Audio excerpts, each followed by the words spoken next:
Salamu alaikum yan uwa, da fatan kowa ya tashi lafiya. To alhamdulillahi account dina ya dawo hannuna yanzu, za a ci gaba daga inda aka dora kuma insha Allahu. Na gode wa dukkanin waɗanda suka taya ni sharing don gudun kada a samu matsala a je a yi abin da bai kamata ba. Na gode sosai.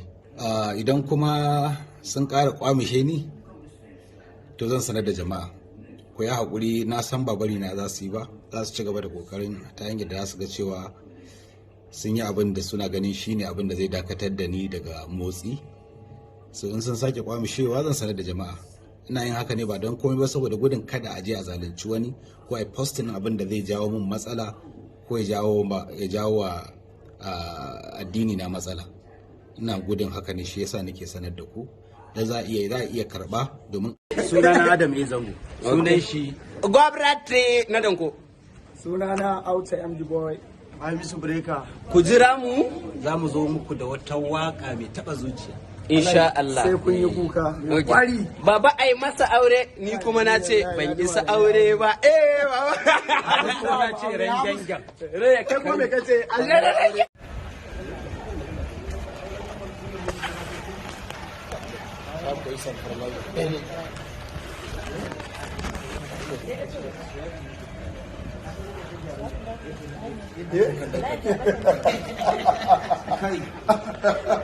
To masha Allah, masha Allah, ga mu nan mun taru, ba biki aka yi ba biki aka yi ba, haɗi na kai ne ga mu nan mun taru, tafiya ɗaya za mu.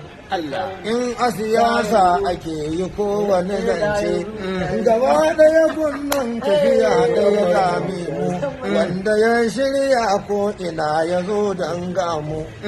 Masha Allah, Masha Allah, alhamdulillah, tabarakallah.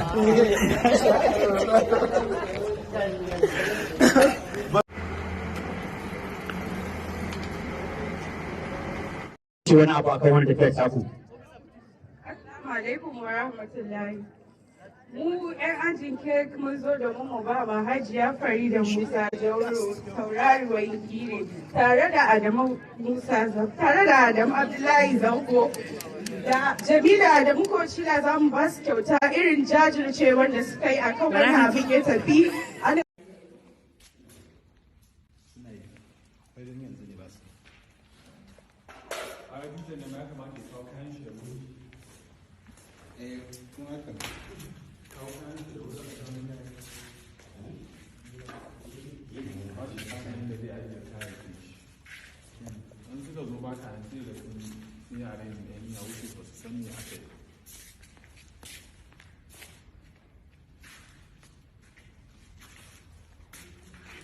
wuri ya yi sosai.